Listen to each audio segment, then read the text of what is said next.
bukan angkat kaki, tapi angkat tangan. أفلا يتدبرون القرآن. Bismillahirrahmanirrahim. Assalamualaikum warahmatullahi wabarakatuh. Waalaikumsalam. A'udzubillahi minasyaitonirrajim. Bismillahirrahmanirrahim. Asyhadu an la ilaha illallah wa asyhadu anna Muhammadar Rasulullah. Astagfirullahaladzim. Astagfirullahaladzim. Astagfirullahaladzim. La haula wala quwata illa billahil aliyyil.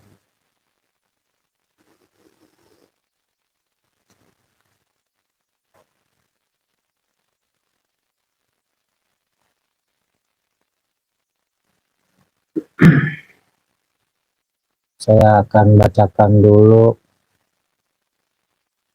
surat Toha. A'udzubillahi minasyaitonirrajim. Bismillahirrahmanirrahim. Toha ma anjalna 'alaikal qur'ana litasqa illa tadhkiratan liman yakhsha tanzilam mimman khalaqal arda was samawatil ula ar-rahmanu 'alal 'arsy istawa lahu ma fis samawati wa ma fil ardi wa ma bainahuma wa ma tahta syara wa in tadhhar biqawli fa innahu ya'lamu sirra wa akhfa. Allahu la ilaha illa huwa lahul asmaul husna.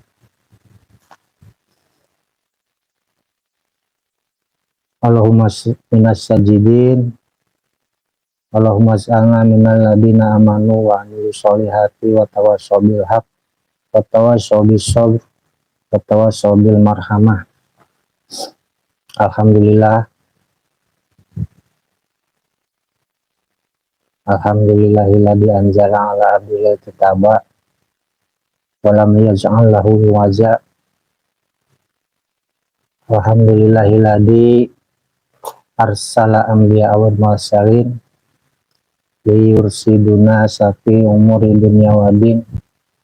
Wassalatu wassalamu ala nabiyyina Muhammadin sahibil ayati bayyinati wal mujizati bahirati wa ala alihi wa sahbihi wa tabi'ina wa tabi'ihim ila yaumiddin. Asyhadu an la ilaha illallah wahdahu la syarikalah wa asyhadu anna Muhammadan abduhu wa rasuluhu la nabiyya ba'da. Amma ba'du. Saudara-saudaraku sekalian,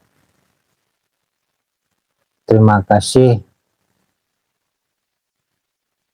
saya ucapkan yang setinggi-tingginya atas langkah, atas niat, tekad, ucap hingga bisa sampai ke tempat yang mulia ini. Monggo Allah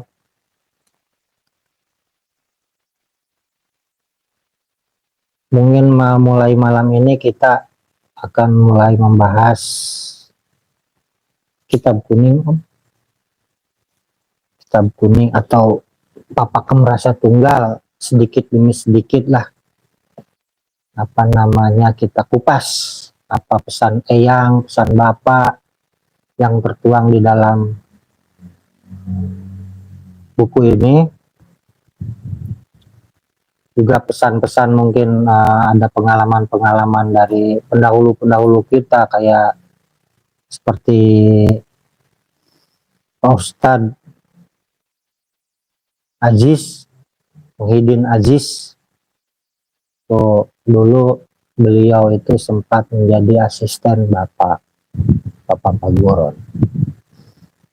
Juga ada pengalaman-pengalaman yang saya masukin dari Naam Sidik, bukunya dari buku-buku Naam Sidik saya kutip ke dalam buku Papakem Rasa Tunggal.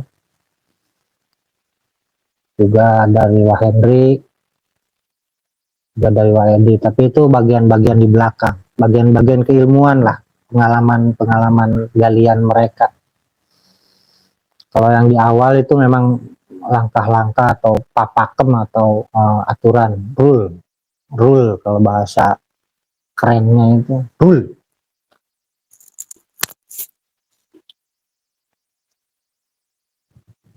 Di awal kemarin kita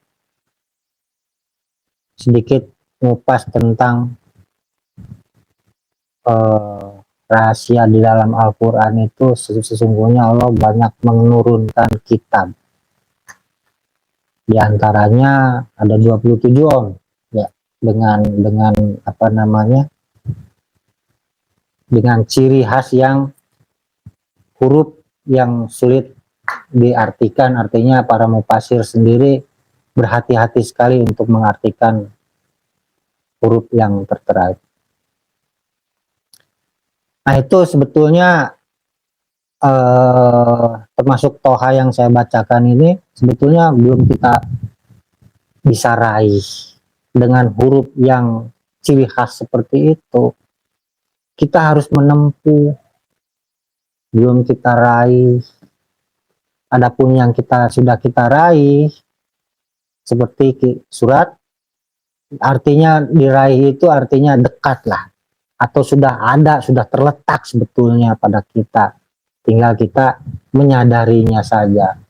Seperti surat Al-Kahfi tadi yang saya bacakan untuk pembukaan kalimah, Alhamdulillahilladzi anzala ala abdihil kitab. Kan di sana sudah sebetulnya sudah harus merasakan itu, bahwa kita menerima kitab, menerima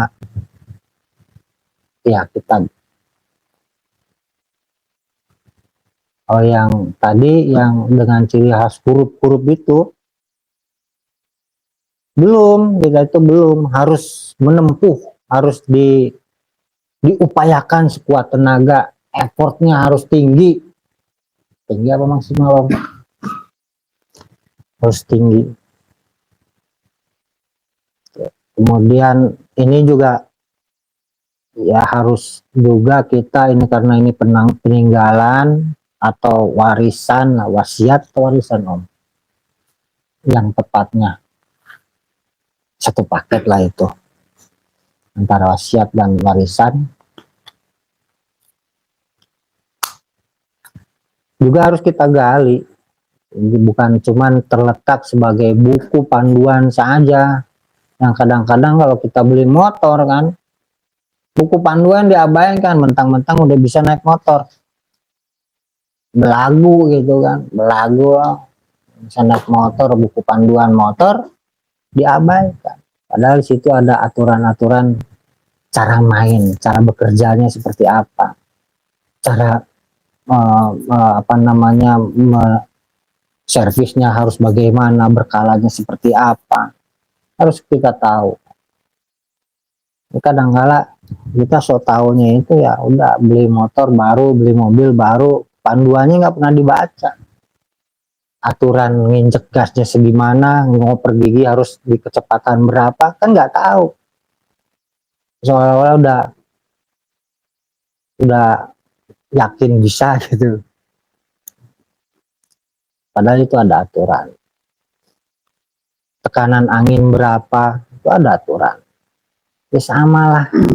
Apalagi kita, apalagi manusia, tentunya kan ada panduan-panduan yang perlu kita tahu gitu loh. Kita gali, kita kaji.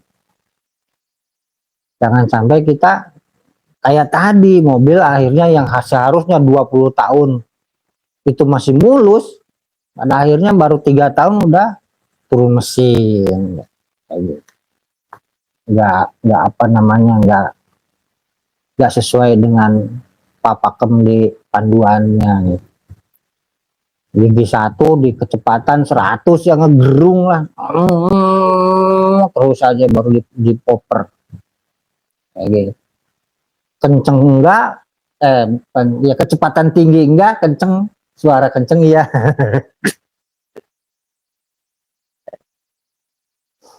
Oke, kita masuk ke ini, Perlu kita tahu bahwa di dalam surat, gambaran ringannya surat Toha yang saya bacakan tadi, bagaimana kita agar hati kita itu lunak, hati kita itu takut, ngeri kepada siapa? Kepada Allah. Ini panduan surat Toha, itu panduan kita bagaimana melunakkan hati, bagaimana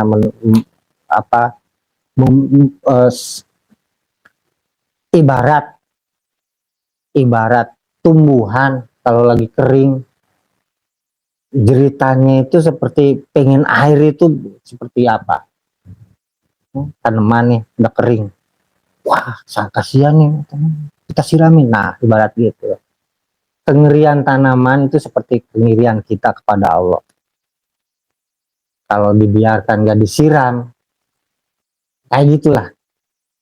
Misalnya, siapa punya tanaman yang harus diurus, terus tiba-tiba ada urusan dalam waktu, katakanlah umroh keluarga misalnya, berapa hari Pak Ustadz? 2 minggu katakan, sambil jalan-jalan lah, sambil jalan-jalan ke Masjidil Aqsa. Kalau 2 minggu kan ninggalin tanaman, kan khawatirnya seperti kengerian kita atau kekhawatiran lah, kegelisahan. Gitu. Nah, kita pun harus sama seperti itu kepada Allah itu seperti itu. Nanti breakdownnya silakan kita pelan-pelan sama-sama cari poin-poin pentingnya, atau namanya yang menjadi kadar di dalam hati kita tuh, keinginan Allah seperti apa, batin kita atau jiwa kita seperti apa. Untuk buku kuning atau Tapak Merasa Tunggal, saya mau ngambil materi ajaran Adiluhung. Ajaran Adiluhung sebetulnya bukan cuma ajaran, tetapi harus dengan ujaran, ajaran dan ujaran. Ada yang diajar, ada yang mengujar. Wah, Ustaz, gitu gak? Yang ngujar tuh yang ngeguruin kan, gitu ya. Ajaran tuh yang belajarnya dan pelajarannya, gitu kan. Yang ngujar itu yang memberikan materinya, seharusnya kan gitu. Ajaran dan ujaran. Adiluhung itu artinya tinggi, artinya ya kalau bahasa Arab sih ala tinggi lah, Adiluhung, bahasa Sanskerta itu. Ajaran Adiluhung di sini diawali dengan gambar, menegaskan skema bahwa agama adalah pengendali nafs dan pembentuk jiwa. Nafs itu bukan dimatikan, nafs kita itu jangan dimatikan, karena itu bekal kita atau modal dasar. Tanpa itu timpang, hilang keseimbangan. Apa dengan jiwa? Jiwa tuh udah ada gerakannya, ada upayanya, ada dorongan yang kuatnya. Kalau hanya niat, nggak ada dorongan, itu kan nggak ada terbukti apa-apa. Sekarang ada yang bisa ngejelasin wujudnya gelas? Ada ya, banyak ya. Wujudnya teko ada ya. Terus kalau wujudnya lapar apa? Wujudnya haus apa? Jangankan persoalan Allah, persoalan itu aja kita nggak ada yang bisa jawab. Ya kan? Nah, jiwa itu termasuk di dalam golongan yang wujudnya nggak bisa kelihatan. Nafs dan jiwa itu nafsu itu modal dasar, jiwa itu sudah lahir. Jadi artinya kalau mau jelasin wujudnya lapar, makan dan modal. Pasti supaya bisa lapar lagi kan harus dikeluarin. Atau menjadi keringat, atau menjadi tenaga. Itu wujudnya lapar itu kan menjadi tenaga sebetulnya, menjadi upaya. Menjadi effort bahasa kerennya. Wujudnya ngantuk kan akhirnya tidur kan. Kayak gitulah contohnya. Makanya nafs dan jiwa itu sebenarnya dua kata yang berbeda tapi punya posisi yang berbeda juga. Seharusnya nafs di bahasa Arab harusnya disertai dengan bahasa Arab juga, cuman mungkin nggak ada kalimat, nggak ada bahasa yang pas untuk menjelaskan, untuk menjodohkan, maka pakai jiwa. Jiwa itu bahasa kita. Itu sesuatu keadaan yang berbeda. Nafs itu modal, jiwa itu sudah lahirnya. Ibarat apa namanya, nafs itu ibaratnya sperma, nah janin itu adalah jiwa, ibarat gitu. Jadi agama itu sebagai pengendali nafs dan pembentuk jiwa. Kanjeng Sunan merumuskan, ini mungkin Sunan Kalijaga merumuskan bahwa di dalam nafs kita itu punya warna-warna atau ciri-ciri lah. Di ciri-ciri ada tanda-tandanya, ada cirinya, ada dibedakan dengan warna. Warna kuning itu adalah ciri angin. Ini menurut Sunan Kanjeng Sunan Kalijaga. Kuning ini sifat angin. Merah jingga itu sifat api. Putih sifat air. Hitam itu sifat bumi. Ini gambarnya seperti itu. Si kuning adalah lawamah, martabat niat, aksi dan komunikasi, mental dan emosional. Saya bacain dulu ya. Merah jingga sifat api, amarah, martabat semangat, inspirasi dan transformasi, bahasa kerennya, atau spiritual. Putih sifat air, mutmainah, martabat amanat, isinya guru dan ilmu atau intelektual. Hitam sifat bumi, sawiyah, martabat manfaat, wujud dan manifestasi atau material. Apapun yang dilempar ke tanah, dulu ada lagunya, gimana? Nusantara, kayu dilempar ke jadi tanaman, udah lagunya ya. Jadi yang bumi itu seharusnya manfaat. Pada puncaknya kita akan mendapatkan manfaat. Diawali dari kita mengenal angin dulu, sifat angin, yang mana aksi dan komunikasi itu yang sulit sekali. Kita mengendalikan mental dan emosional itu sulit. Ya nafsu itu jangan dibunuh. Ini nafs kita, ini modal dasar kita. Dimana kita udah juga bahas bahwa ini perkara niat itu didapatkan dari kita, saya bilang apa? Hasil sholat tobat. Sholat tobat semua gambaran, sholat sunnah tobat, gambaran kita memeriksa atau menjaga atau memelihara dan mengendalikan 4 unsur yang ada di dalam diri kita. Yang tadi sifat angin, sifat api, sifat air, dan sifat tanah.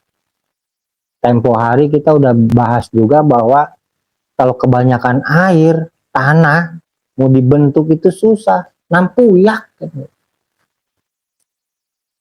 Kalau kebanyakan air ya, kebanyakan ilmu dan kebanyakan guru kita berguru lebih banyak, berbanyak guru dan kebanyakan ilmu, susah dibentuk. Nah ini kalau dihubungin dengan ini.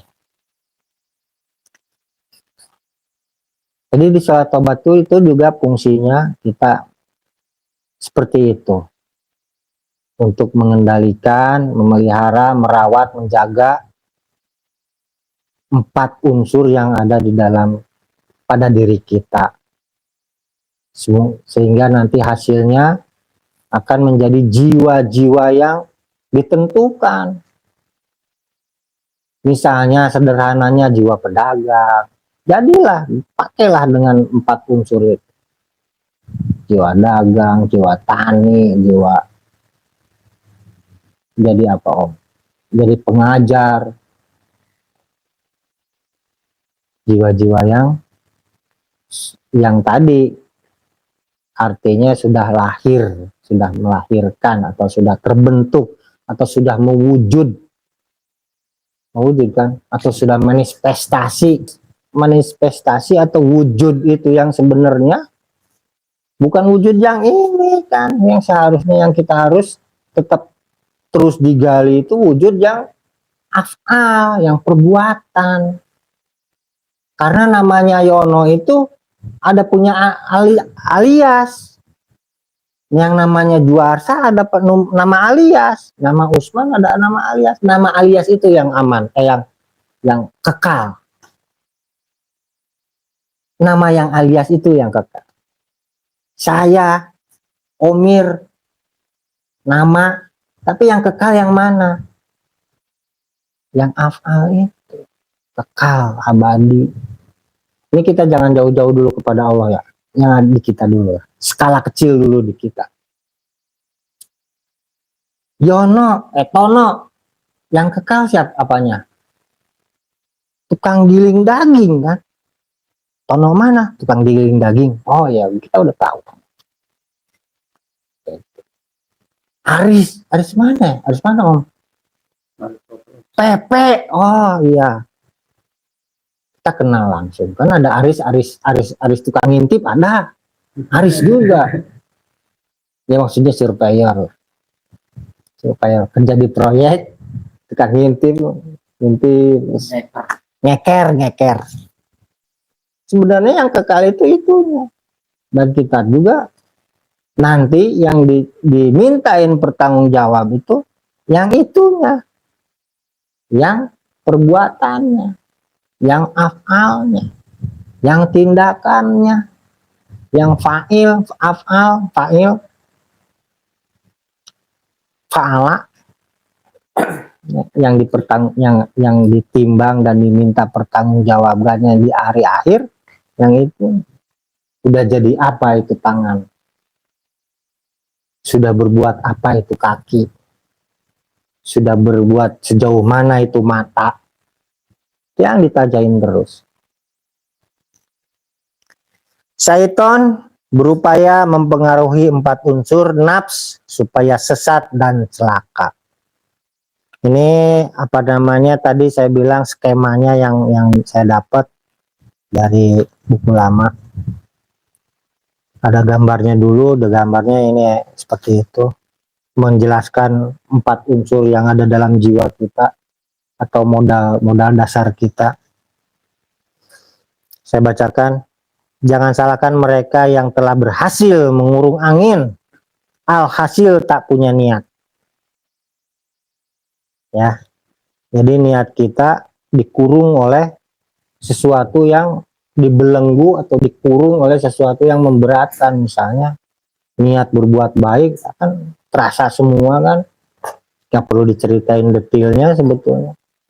Ada gerentesan baik, tapi terkurung, tak dulu nih, karena ada persoalan yang ngariweuhkeun teh, mendingan beresin dulu persoalan yang ngariweuh. Nah itu sebetulnya yang gerentes, yang asli itu yang nyampe. Yang ini mah belum nyampe, ini urusan dunia, itu yang urusan akhirat. Kayak gitulah. Mau berangkat ngaji, misalnya niat sudah dari seminggu yang lalu niat ngaji malam Jumat, begitu datang waktunya hilang itu niat. Gara-gara apa itu? Itu jarang kita perhatiin, itu jarang kita perhatiin. Entah karena lelah, entah karena apa, entah karena apa. Jarang sekali. Entah ada apa? Ada tadi syaitan berupaya mempengaruhi 4 unsur itu. Pengaruh dari syaitan. Kalau ngelihat awan tiba-tiba jernih itu, atau tiba-tiba berawan mendung, kan niat kita jadi terpuruk. Makanya niat itu di level langit pertama saya bilang. Karena kalau awannya jernih, kita tembus ke langit kedua, ke semangat. Tapi kalau banyak awan, aduh hujan. Itu yang saya rasain kan. Aduh, gue mau berangkat hujan. Wah, mendung gelap berat. Rasain nggak? Iya, gitu. Nah, itu semangat yang apa namanya, niat yang tadi. Kalau kita berhasil mengurung niat, alhasil gak punya niat, mengurung angin maksudnya. Maka biarkan angin itu mengembuskan, menjernihkan apa namanya, kalau di langit itu awan, kalau di sini pikiran-pikiran yang kotor, jernihkan dengan angin, hembuskan. Ketika kapan? Ketika anginnya datar, gambarannya ruku kan gitu, datar. Kalau di filosofi, di filsafat, angin yang lembut itu akan menjatuhkan orang yang sudah level kiai katanya kan gitu ya. Setinggi-tingginya ilmu, setinggi-tingginya pengetahuan, dengan angin sepoi-sepoi itu tumbang. Nah, itu kita gunakan angin yang sepoi-sepoi itu untuk menghilangkan pikiran-pikiran yang kotor, pikiran-pikiran yang memberatkan, untuk kita berniat yang baik-baik, niat yang sudah diniatkan terkait dengan cita-cita, bukan dengan terkait dengan kariweh, kasusah, ya. Nah, apalagi kariweh, kasusah, karudet. Tapi kita niatkan, tempatkan kepada cita-cita. Cita-cita kita itu kemana sebetulnya? Itu tergantung masing-masing. Niat yang kita simpan, kita tangguhkan, atau kita gantungkan itu ke entah ke urusan akhirat atau dunia, itu masih silahkan sajalah. Tapi ini resep saya sebutkan. Semuanya ada proses dan ada akibatnya, ada aksi dan reaksi. Jangan salahkan mereka yang telah memadamkan api, akibatnya hilang semangat. Dan kalau kita nggak punya unsur api, unsur yang panas dalam tubuh, semangat itu nggak ada. Hilang semangat mau makan juga parariis, dingin semua, males mandi. Iya, semangat. Nah, ngopi dulu kalau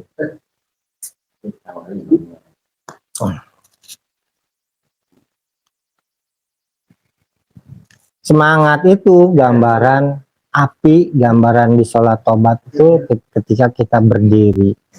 Perhatikanlah ketika kita mau berdiri itu apa aja yang ada di sana. Itidal atau berdiri itu itidal, mulai takbiratul ikram kan.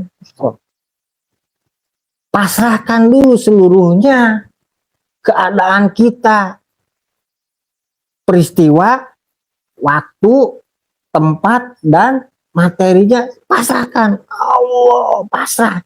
Bukan angkat kaki, tapi angkat tangan. Kalau angkat kaki mah namanya punggung itu. Kabur dari persoalan. Dari persoalan, angkat tangan. Pasrah kepada Allah. Allah. Tarik ke dada, hu akbar. yang sucinya, yang bersihnya, keakbaran, keagungan Allah, kejernihan subhanahu wa ta'ala tuh simpen di sini. Atau miliki, atau apalah, ciri apa ini? Ciri memiliki, ciri apa? Meraih atau apa? Pasrah dulu Allah. Ketika, karena ini tuh si yang merah ini tuh luar biasa, sulit sekali, itu lebih tinggi daripada surat Al-Baqarah lah. Aku tuh lebih tinggi daripada tanah, bung, begitu. Aku diciptakan dari api. Nah itu melawan itu tuh bagaimana? Pasrah, angkat tangan kepada Allah. Allah, keagungan Allah diraih. Pasrah kepada Allah, keagungan Allah diraih. Kebesaran Allah, kesucian. Ada apa? Ada tasbih, ada tahmid, ada apa lagi? Tahlil. Akbar itu udah lengkap itu. Udah lengkap. Ada tahmid, ada tasbih, ada takbir, ada tahlil. Dari takbir aja ada 3 unsur menyertai. 3 alat akbar, barulah kita istik bacaan yang disunahkan atau secara syariat, silahkan. Kita kandungannya ini karena ini sulit ditaklukkan, yang unsur api ini sulit ditaklukkan. Seringnya waktu ketika berdiri itu wah nyung di sini. Nah itu rasain lah. Bisa misahin nggak kita? Bisa misahin nggak apa yang ada di dalam kepala datang apa segala macam, kariuh, kasusah, karudet, timahcan, kabayar, listrik, cicilan, wah segala macam. Hah? Pilih yang sejernih-jernihnya untuk kita menempatkan semangat. Jangan ditempatin kepada bayaran listrik, bayaran rumah, bayaran motor, bayaran mobil. Atuh nyasat gitu mah. Kitanya itu akan menjadi sholatnya sholat yang ya wallahu alam bishawab lah, itu silahkan aja ditanggepin masing-masing, itu saya nggak mau nyebut, terjemahin masing-masing. Sejernih-jernihnya kita kemana? Sejernih-jernihnya kemana? Hah? Halo? Sejernih-jernihnya kita kemana? Berharap, roja, khauf, dan khosyah. Makanya tadi ayat yang pertama adalah surat yang saya bacakan di awal adalah surat Toha. Toha itu tuntunan kita untuk mendapatkan khosyah, mendapatkan rasa takut kita kepada Allah. Kalau khauf itu takut pada kejadian-kejadian yang Allah turun. Gitu. Tepatkan semangat kita kemana yang sesuai dengan koridor yang telah kita pelajarin bersama di sini. Kalau urusan dunia nggak selesai, bung, nggak selesai. Besok hari ini pulang kerja jam segini, besok berangkat lagi, nanti pulangnya jam segitu lagi, terus begitu. Karena di awal juga saya udah cerita bahwa dunia itu bukan untuk dikejar, tapi untuk diurus, dipelihara.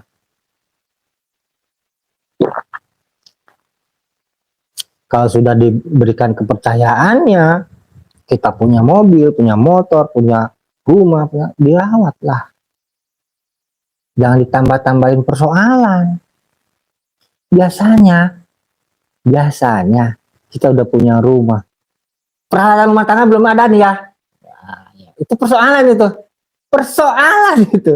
Tunggu dulu lah, tarik napas yang panjang. Tunggu dulu lah itu.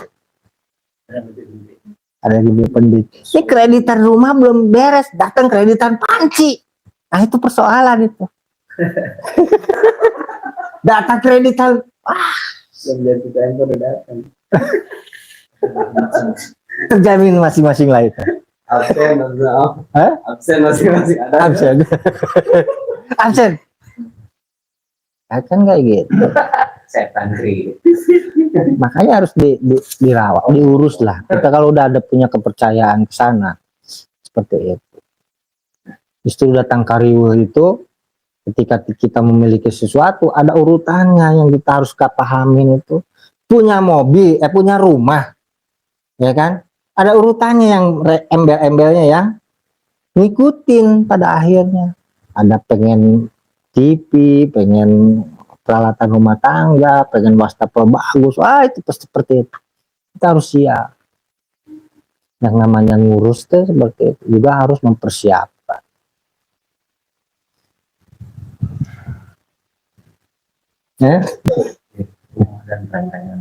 Punya mobil, siap kita bisa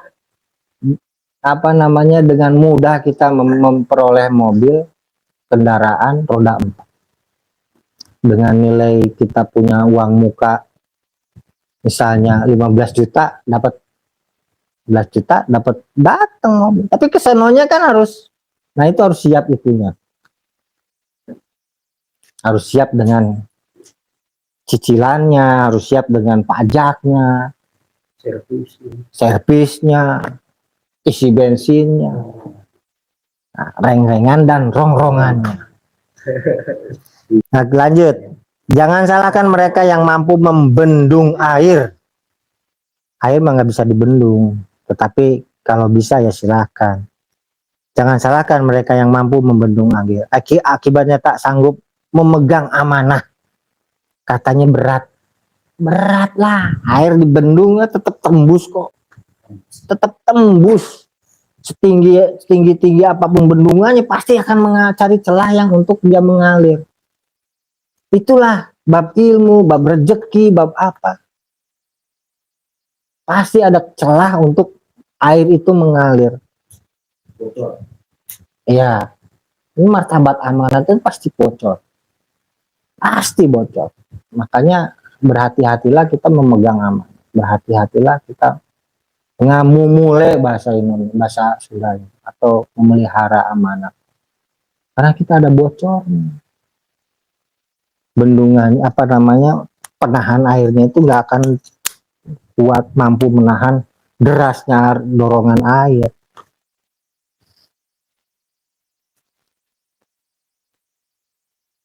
Niat, semangat, amanat.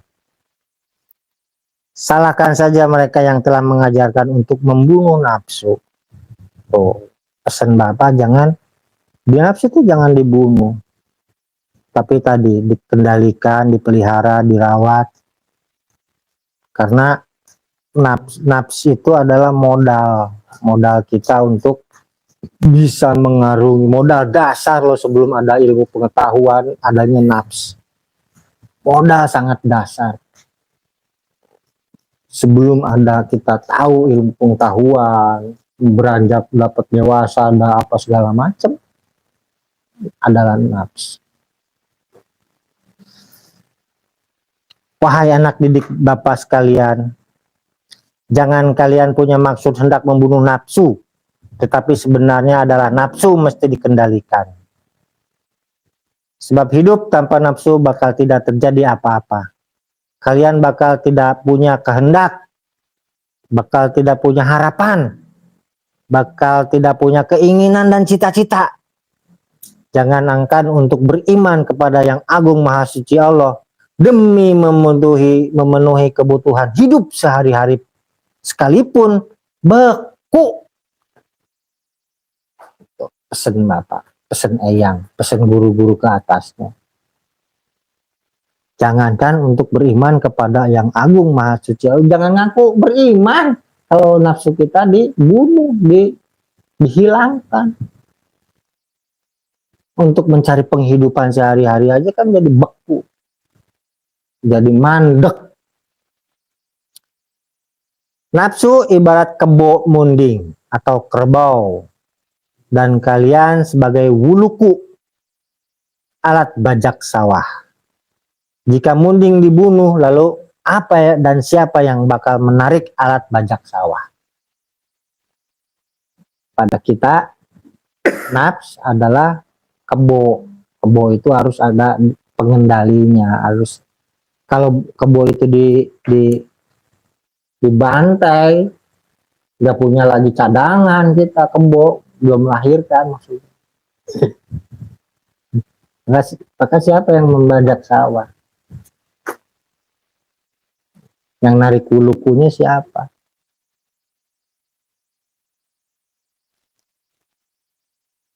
Pakai hah lagi tuh. Lalu apa dan siapa yang bakal menarik alat bajak sawah? Hah? Hah?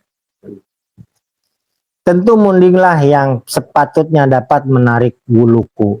Tetapi wuluku mesti patuh kepada kusir sebagai pembajak yang menggarap sawah. Siapa kusirnya? Kusirnya siapa? Ini ada munding, ada wuluku, ada kusir. Kusirnya siapa?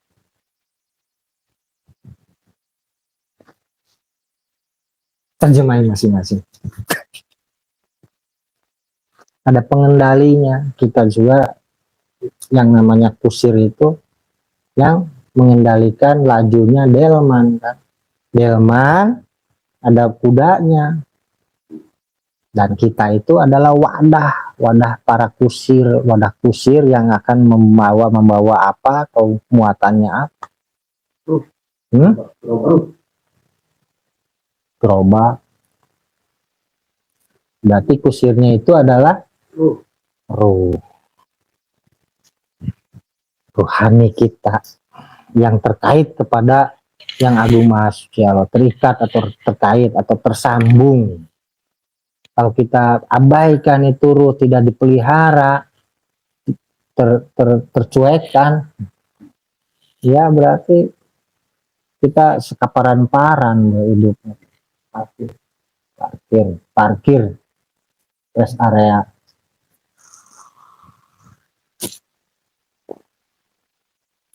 Tetapi wuluku mesti patuh kepada kusir sebagai pembajak yang menggarap sawah. Ini kayaknya di kitab apa Imam Ghazali juga tentang kuda dan kusirnya. Ya, Ustaz ya. Kitab apa? Kita tentang hati itu tentang hati. Iya. Satu, nah ini perlu diperhatikan adalah sebagai berikut. Satu, kuluhan atau kendali supaya munding tidak bergerak sekarep dewek. Temamprung sakama-kama. Berarti kendalinya itu ada kendali. Ya kalau bahasa saya menggali Al-Quran itu akal itu yang mengikat supaya pikiran tidak jauh kemana-mana, diikat oleh akal, ikat kepala akal itu. Bisa pakai akama juga pengikat di sini. Akama di moncong mulut akama itu. Kalau akal di sini, kalau hakama di sini, moncong mulut. Jadi kalau suruh tutup mulut itu ya hikmah. Tutup mulut. Dua, cekelan atau waruga atau waragad. Fungsinya sebagai pegangan supaya hidup memiliki pedoman. Pedoman hidup kita apa aja tadi, waruga naon, Quran dan hadis. Kalau tadi apa kuluhan atau kendali itu akal pikir kita. Kalau cekelan atau waruga atau waraga itu fungsinya sebagai pegangan supaya hidup memiliki pedoman, yaitu Quran dan Sunnah. Yang ketiga, pancadan atau tumpuan supaya pedoman dapat diamalkan. Jadi kalau pancadan itu sebagai ibarat step tangga lah. Kalau kita ngelihat bangunan step tangga, tapi kalau kita di Wuluku itu ada bisa buat naik kaki gitu, buat makin tandes. Ketika ditarik kebo Wuluku semakin tandes. Pancadan supaya ada amal, ada sisa pekerjaan. Yang keempat, tanding atau pasek berfungsi sebagai pasak supaya dapat perbandingan. Tanding tadi. Pasak itu ada tanding, ada patokan-patokan, ada ukuran-ukuran, ada. Kalau dulu kemarin saya bilang itu apa Om? Pak Ustadz inget nggak? Tibako. Bahasa Al-Qurannya tibako, perbandingan, ada perbandingan. Tibako ada perbandingan, ada ukuran, kita bisa dia skala besar, skala kecil dan segala macam, atau nalar lah bahasa kitanya mah. Tibako itu tadi akal, sekarang nalar. Nalar itu tanding atau pasek, ada ukuran-ukurannya, ada patokan-patokan, skala sekian ukurannya. Bangunan ini kalau begini kan gitu, kan arsitek kan melihat bangunan.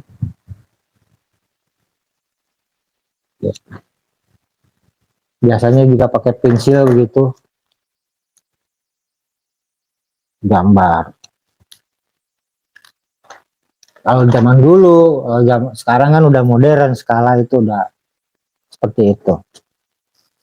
Makanya saya sering juga bahwa Al-Quran itu terjemahan dan tafsir itu sudah, itu nggak usah diganggu gugat,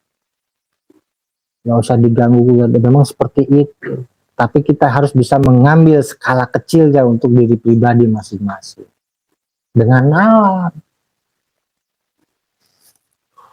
Yang kelima, singkal atau pembalik tanah, artinya sing sugih akal. Sing sugih akal. Sing sugih akal, singkal. Moal ngakeul mun teu ngakal. Oh, apa? Ngakeul. Ngakeul balik ngebalikin itu, singkal ngebalikin nasi pakai kipas dulu. Moal ngakeul mun teu ngakal. Ngakeul itu masak nasi lah. Kalau kita nggak punya, tidak menggunakan nalar, tidak menggunakan akal dan nalar, kita sulit kita mencari penghidupan. Maksudnya seperti itu. Moal ngakeul mun teu ngakal. Maksudnya dalam berikhtiar mencari nafkah mesti menggunakan akal, tetapi harus selalu merujuk ke hati. Singkalkeun geurentes batin. Harus dibalikan. Kita memang harus menggunakan akal, menggunakan nalar, tapi hati itu lebih utama, lebih kita kedepankan. Iya, yang di dalam dikeluarin. Singkalkeun, di dalam dikeluarin. Kajen, yang keenam, kajen atau mata singkal, artinya kasawijen, artinya fokus manunggal hanya kepada yang tunggal.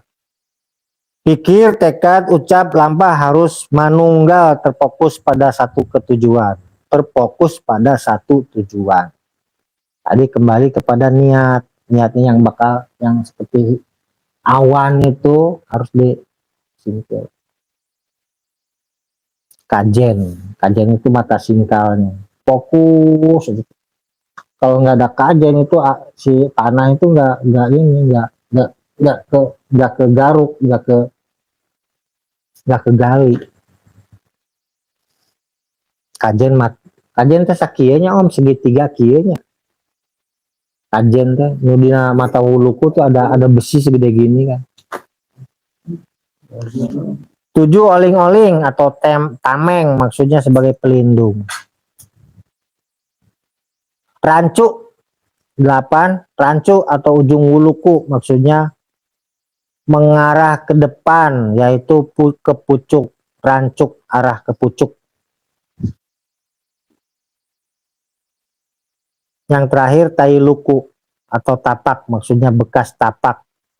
yang dilewati harus nampak perbuatannya. Kalau bekas mie, kalau kita ngegoreng tempe, jalan tah tempe. Jalan tah bekas ngegoreng tempe. Kalau goreng asin, jalan tah asin. Jalan tah bekas ngegoreng minyak jelantah bisa bekas ngegoreng asin. Dan itu kan semua beda, bisa kelihatan terlacak lah. Oh ini bekas asin, oh ini bekas ini, oh ini bekas gorengan. Oke, lanjut. Tindakan dan perbuatan amal yang lebih nyata, jelas daripada ucapan atau perbuatan lidah. Nah, tindakan dan perbuatan amal dapat lebih nyata, jelas daripada ucapan dan perbuatan lidah. Tadi mungkin hubungannya seperti itu. Gua lapar. Wujudnya lapar apa? Kan tindakan makan dan modal. Makan itu, modal itu untuk bertahan. Makan itu untuk memenuhi. Supaya ada siklusnya, kita harus ada yang dikeluarkan. Babnya apa? Zakat itulah kalau di rukun Islam. Najan ilmu satumpuk gunung takkan ada artinya. Sebab yang terpenting adalah prakteknya, tindakannya, amal perbuatannya, akhlaknya yang sangat dibutuhkan oleh sesama hidup pada umumnya. Berarti yang dibutuhkan adalah realita. Lo jangan cuma ngomong, jangan cuma menyatakan hal-hal. Nanti kena ayat berapa om? 44. Al-Baqarah 44. Apalagi Pak Ustadz sudah banyak saya kasih tahu. Jangan kau katakan beriman sebelum ada yang dicoba. Jangan katakan yang belum kau lakukan. Malataf alun. Saya memang lemah menghafal bahasa Arabnya. Tapi insya Allah letak-letak yang perlu kita pahami ya bisa saya share ulang. Karena letak memori itu bukan di otak, bukan. Ingatan kita itu bukan di otak. Adanya semuanya ada di indera. Indera kita ada asten, ada 8. Udah saya gali lagi sampai 11. 11 dia. Kalau 11 apa? Setunggal sedoso. Setunggal sedoso. Dia. 11 indera, 11 indera. Itu semua menyimpan memori. Yang paling utama menyimpan memori kita itu adalah di tulang. Tulang, saudara-saudara. Mungkin belum ada ilmiahnya. Saya nggak tahu lah. Mungkin belum ada galian-galian saintifiknya. Saya nggak tahu. Tetapi di Al-Quran menyebutkan, aku puasa untuk membentuk kembali tulang-tulangmu, jari jemarimu. Menguatkan kembali. Itu konotasinya kemana bahasanya? Bukankah itu keingatan? Ke memori. Termasuk rasa takut itu disimpan di mana? Hah? Bukan rasa takut, beda lagi. Wadahnya masing-masing punya. Rasa takut itu di bulu. Pori-pori bulu kumut di sini, bahkan rambut nggak apa-apa tapi dilihat rambut nggak apa-apa tapi perasaan agak nah itu sedang menyerap memori, menyerap rasa takut atau mengingatkan ketakutan. Pernah sholat ngerasain gitu? Bulu kuduk pernah? Silakan itu terjemahin. kejadiannya, maksudnya kejadiannya, perhatikan. Semua indera menyimpan. Otak itu berfungsi mengolektif data, kolektif data, diambil, diinformasikan. Sudah itu doang. Itu doang. Kalau kita galian-galian dari Al-Quran seperti itu. Bahwa memori kita tersimpan di tulang, di kulit, di lidah, juluduhum. Julud apa Pak Ustaz? Kulit. Surat Fusilat ayat berapa Om? Om lagi mempelajari surat Fusilat. Itu ada menyebutkan, kenapa engkau bersaksi wahai kulit? Kan artinya konotasinya memori kita, merasakan rasa terbakar, merasakan rasa kedinginan, itu kan kulit. Apalagi Om, kemarin kita pernah bahas di WA.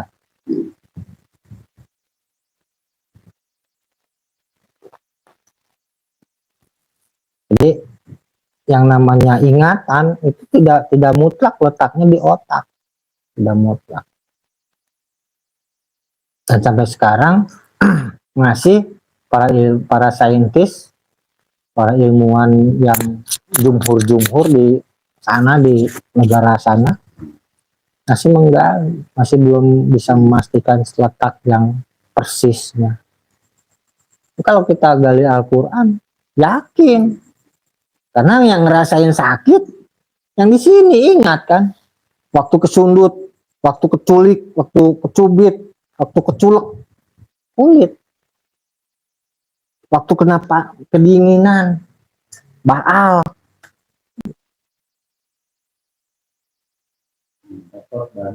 di otot juga daging, apa ada ilmiahnya. Nah itu kalau otot itu gerak refleks, gerak refleks. Jadi yang dibutuhkan masyarakat pada umumnya, manusia pada umumnya itu adalah tindakan realita kita. Ya kita belajarlah, sama-sama belajar, karena diwajibkan seperti itu. Yang namanya takwa itu terus berproses, belum sempurna, terus berproses, karena tidak ada kata sempurna untuk dalam proses.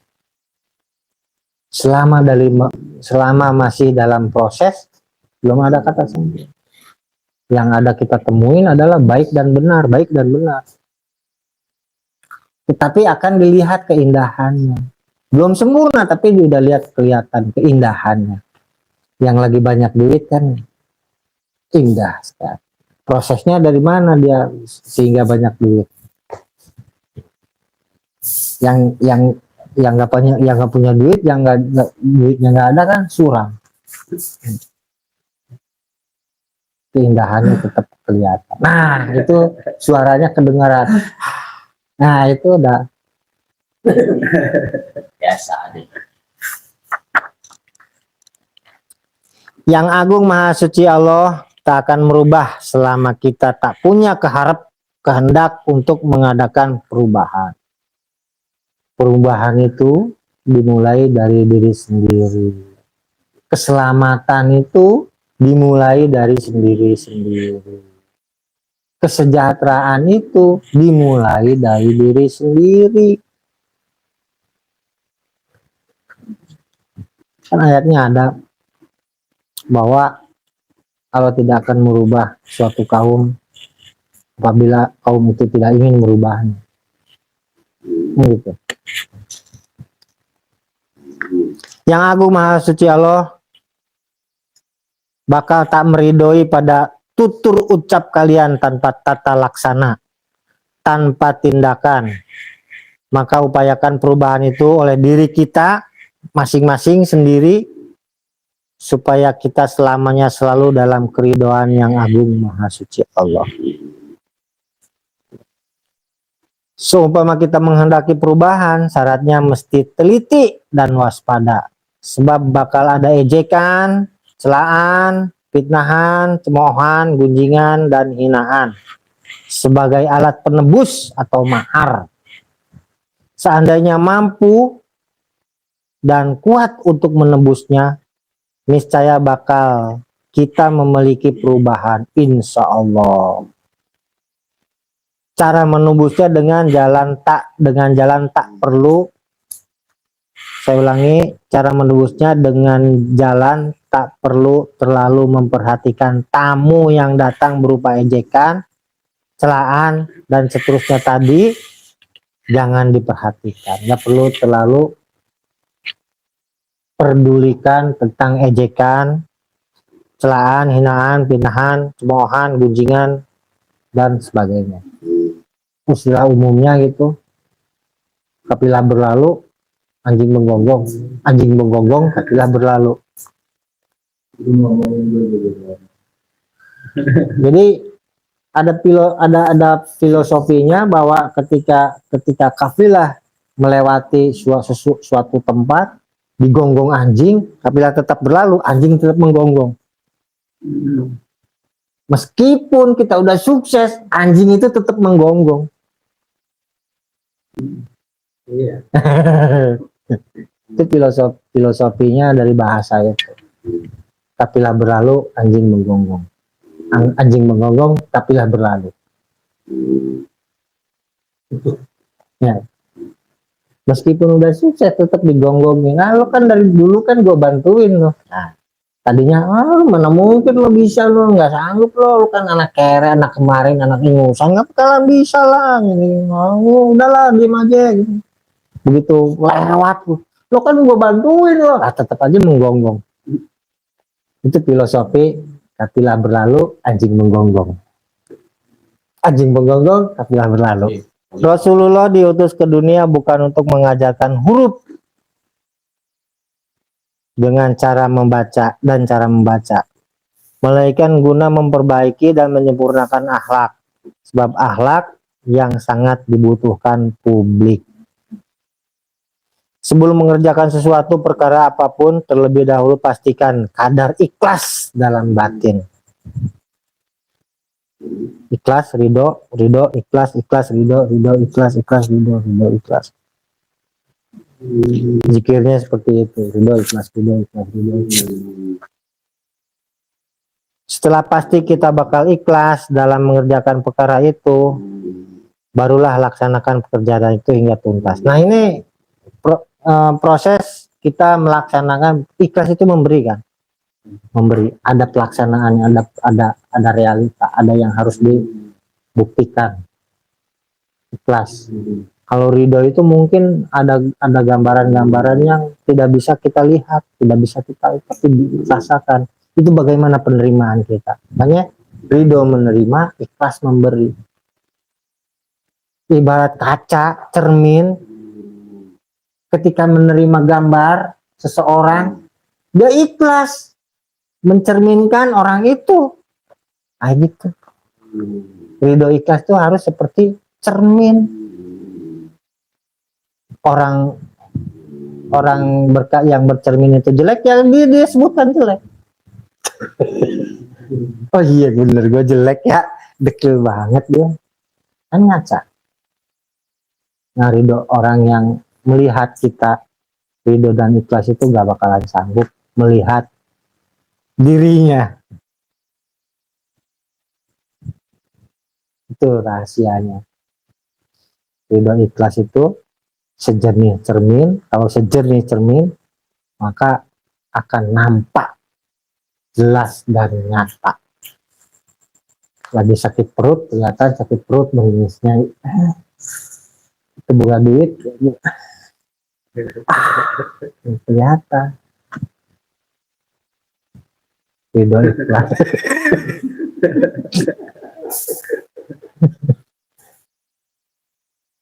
Sebab bukan saatnya lagi hanya dengan memberi contoh. Sebab sekarang kita sudah kesiangan dan sudah telat. Karena contoh sudah ada sebetulnya. Ikuti aja contoh yang sudah ada. Kalau kita memberi contoh sudah telat, Bung, pahlawan kesiangan.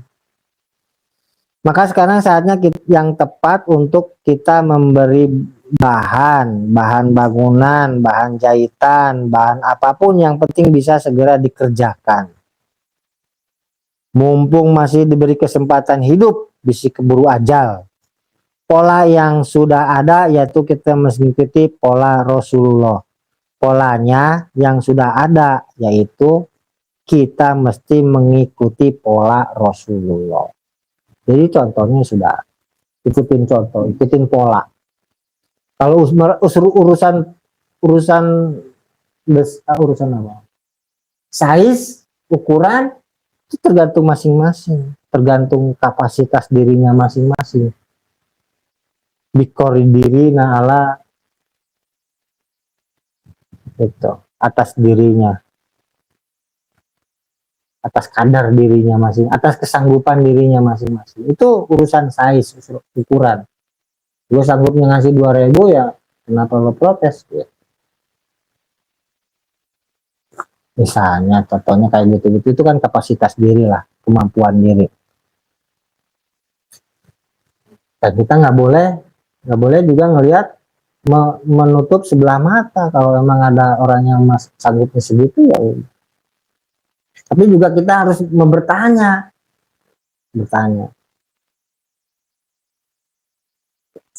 ada apa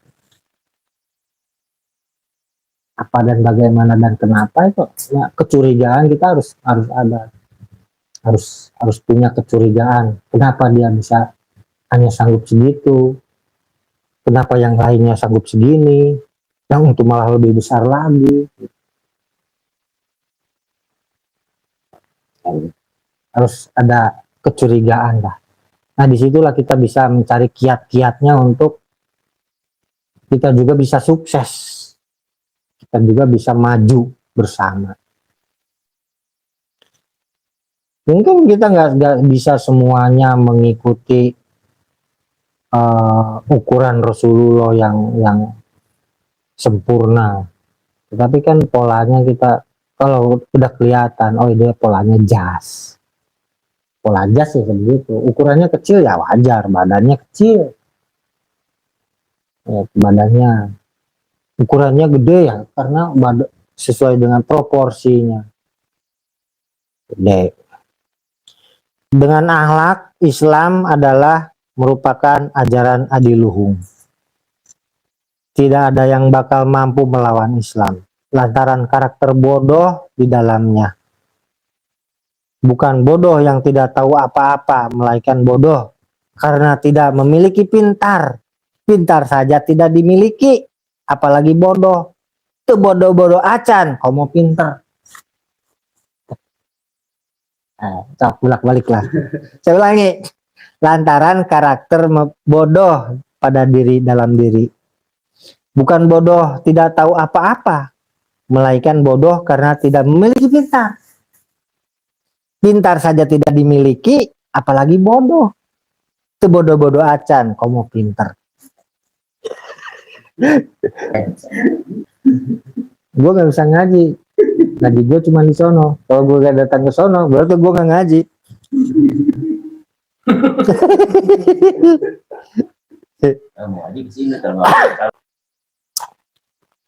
Banyak orang yang berpura-pura masuk Islam padahal yang sebenarnya bermaksud hendak merusak Islam dari dalam. Turut ikut campur baur hadir bersama-sama dengan yang lainnya. Tetapi kerjanya selalu memancing keributan dan kegaduhan, menciptakan keretakan. Dirinya sendiri tak punya pendirian, tekawopan, atau tekawopan itu mudah tersinggung, atau purik, bahasa Betawinya. Mudah tersinggung, tepayaan, lembek, mudah mewek, pundungan, gampang dan gemar minggat, purik. Padahal yang agung maha suci Allah, maha uning, maha mengetahui. Jangan ada seperti itu, upayakan. Kalau Pak Juarsa kemarin mencari gimana supaya gua itu nggak ada marah ya, kesel ya. Nah, ini babnya nih. babnya ini, dan dirinya sendiri tak punya pendirian, kekaupan, kesinggungan. Nah, ini bagaimana caranya? Di sini dulu. Tekehel, ulah kehel. Ayatnya ada. Welas asih, kasih sayang merupakan keagungan Gusti Allah. Kasih sayang itu merupakan keagungan Gusti Allah. Sifat kasih sayang hanya ada pada yang agung maha suci Allah. Pada manusia bukan sifat kasih sayang yang sesungguhnya, melainkan manusia hanya kasipatan. Sifat dijepretin doang. Sifat itu kan marking, kalau bahasa surveyor mah marking. Tarik, cepat. Ngejiprat kan buat untuk papan, buat untuk balok. Sifat. Kita itu cuman kasipatan, bukan sifat yang asli yo. Yang asli mah dibawa-bawa oleh surveyor, dibawa-bawa yang pemiliknya. Gusti Allah. Tersifati kasih sayang yang agung maha suci Allah. Kita itu hanya kesifatan tersifati kasih sayang yang agung maha suci Allah. Nih, ibarat alat sifat, tukang bangunan bakal lebih paham. Alat sifat yang asli selalu ada dan dipegang oleh si tukang bangunan. Tetapi bekas tapak sifat bisa menempel di bahan bangunannya akan dikerjakan. Halo, Om Bani ngaku Gusti Allah. Gusti Allah lutik. Sahaja Gusti Allah. Bercermin terhadap hidup kita kepada yang agung maha suci Allah. Maka perhatikan dalam rumah tangga. Ayah saha di rumah tangga, ayah majikan, pamajikan. Bercermin terhadap hidup kita kepada yang agung maha suci Allah, maka perhatikan dalam rumah tangga. Sebab dalam rumah tangga itu ada majikan, pamajikan. Bukan majikan yang sesungguhnya. Pamajikan itu jalan menempuh kepada majikan. Pa itu tujuan. Kalau di Sunda itu pa, pakai pa itu tujuan kita. Tempat tujuan, tempat yang akan dituju, tempat tujuan. Pa Pasundan, Parahyangan, Pajajaran, Paguruan, Paguron, termasuk Pak Ustad. Bisa ada modal. Aduh. Sudah sampai mana mengajak dan mendidik anak istri, terutama mendidik pada jalan yang baik dan benar? Apakah sudah bisa memenuhi kebutuhan sejauh mana bisa menyenangkan, menggembirakan, membahagiakan, membuat kepuasan batin mereka? Bahkan juga sebaliknya mereka kepada kita. Maka begitulah cara bercermin terhadap hidup kita kepada yang agung maha suci Allah. Sehingga menjadi alat ukur terhadap keyakinan kita kepada yang agung maha suci Allah. Alat ukurnya ada di, maka ibu dulu pesen ngaji teh di rumah. Rumah itu harus dipisah pakai ngaji. Pesannya begitu. Jadi, tetapi ketika saya bercengkrama sama ibu Guron, ibu Paguron.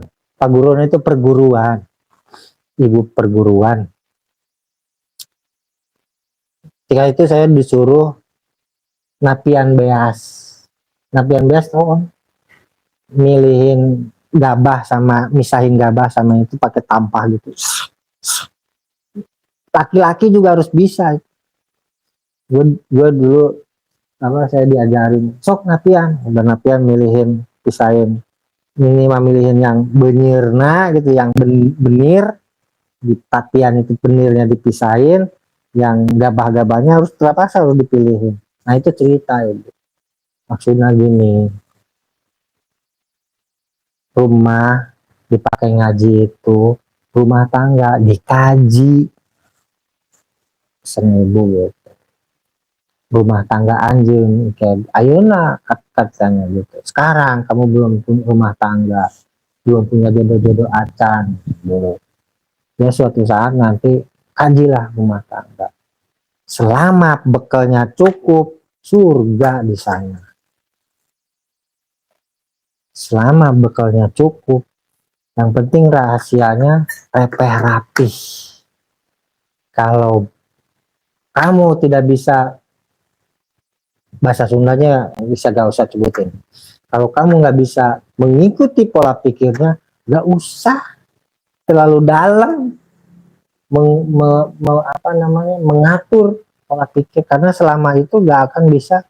Selama kamu berumah tangga gak akan bisa tahu pola pikirnya perempuan, kata ibu. Ikutin aja, atau diimbangi aja, atau diadaptasi aja. Sikap kita berarti kan yang harus diperbaiki, bukan sikap, bukan memperbaiki, Bukan cermin hidupnya. bukan cermin hidupnya yang harus diperbaiki, tapi sikap kitanya yang harus diperbaiki. Poinnya itu. Pesen ibu poinnya itu. Sampai mana tadi? Berat Contohnya, seumpama di dalam rumah tangga selalu mendapati kekacauan, keributan, kegaduhan, piomongen, maka segera upayakan untuk merubahnya. Niscaya yang Agung Maha Suci Allah bakal memberi perubahan pada kita. Sebab jelas ya dan nyata perkara tadi menunjukkan ciri tanda bahwa kita belum bisa merubah keyakinan hanya kepada yang Agung Maha Suci Allah. Kalau masih ada kekacauan, piring terbang, gelas melayang, nah itu ciri kita belum yakin kepada Allah. Gunakan cermin di luar dan di dalam rumah tangga guna mengukur welas asih yang Agung Maha Suci Allah terhadap kita. Gunakan cermin di luar dan di dalam rumah tangga guna mengukur welas asih yang Agung Maha Suci Allah terhadap kita. Maka apa yang nampak pada cermin itu? Ukuran ketika di dalam rumah tangga, maka perhatikan anak dan istri, lalu rasakan timbal balik atau feedback dari mereka. Ukuran ketika di luar rumah tangga atau pergaulan, maka perhatikan dan rasakan timbal balik atau feedback dari pergaulan.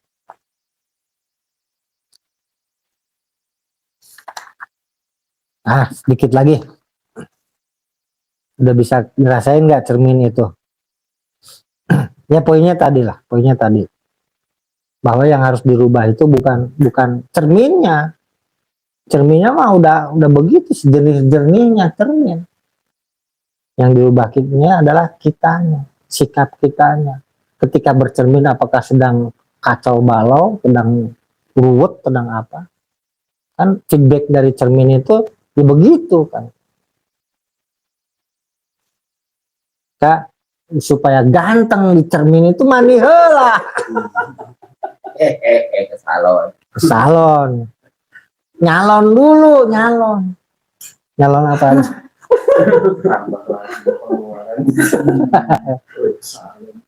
Ya, nyalon DPR lah, nggak apa-apa. Satu, perubahan diri diperlukan guna hidup kita agar dapat mengundang banyak yang mengajak orang yang mika resep. Satu, perubahan diri diperlukan guna hidup kita agar dapat mengundang banyak orang yang mika resep, simpatik, amat menarik hati. Dua, perubahan diri diperlukan supaya akhlak kita harum semerbak, mewangi, mengundang banyak orang yang terkesan, tergila-gila, kesengsem.